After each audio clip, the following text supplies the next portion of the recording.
Anong ganap sa mundo ng showbiz?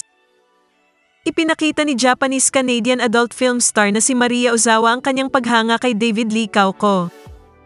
Sa kanyang IG story, ipinost ni Maria ang video ni David mula sa kanyang pag-guest sa game show na Family Feud noong Lunes.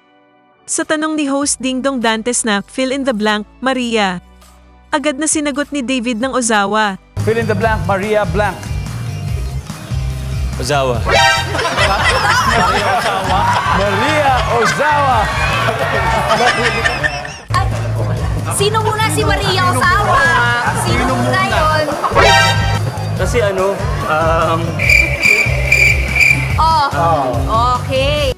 Agad itong kumalat online hanggang sa makarating kay Maria. Ibinahagi ni Maria ang video ni David sa kanyang Instagram account at sinamahan ng caption na, "He's so cute."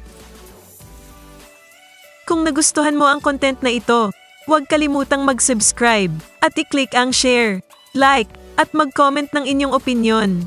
And favor naman po, please don't skip the ads.